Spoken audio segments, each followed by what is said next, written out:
And now, your First Alert 5 weather.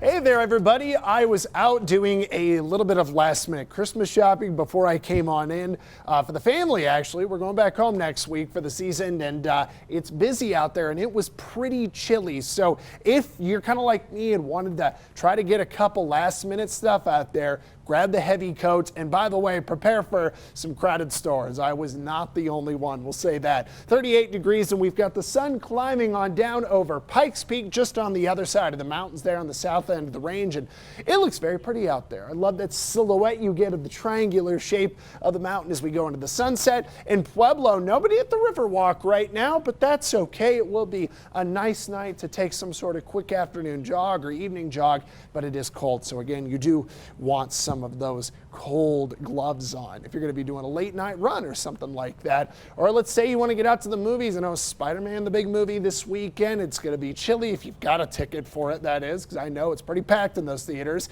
It is cold, 30s in Springs, 45 in Pueblo, 42 into Trinidad, and we've got some 30s out west into the mountains and valleys.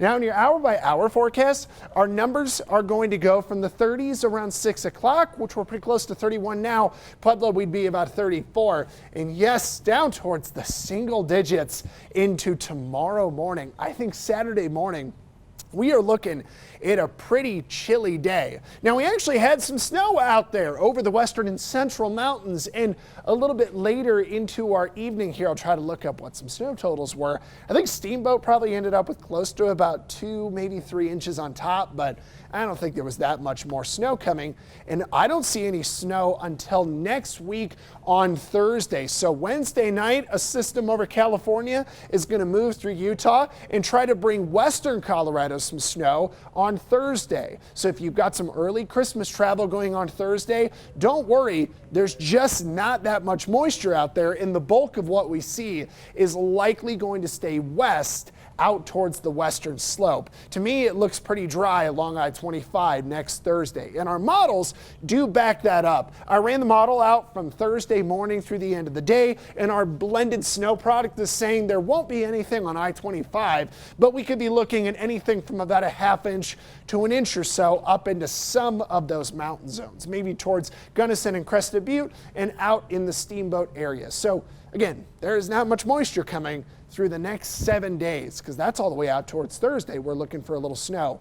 Tonight, we are going cold, single digits or the low teens. Actually, Alamosa to 0 in -6, Westcliff 0, Alamosa -6. So it's for sure cold tonight. Then tomorrow, more Christmas shopping, I'm sure. It's going to be a chilly one, 30s and a few 40s out there. Let's do a quick look of your Super 7-day. The next interesting thing coming is on Thursday with that snow over the Continental Divide. Now, I took a look, and to me, it looks dry on I-25 with no flight impacts here locally or up at DIA. So that means a dry and warmer than average 7-day coming your way in Colorado Springs. And Pueblo, we're about 8 to 10 degrees above average over the next 7 days, particularly from Monday into early next week. Canyon City, no rain, no snow, just well above average through that entire 7-day stretch. And Woodland Park, kind of looking at maybe a flurry chance Thursday, but right now I'd say we're dry and we're looking west for our snow. Allison, Rob?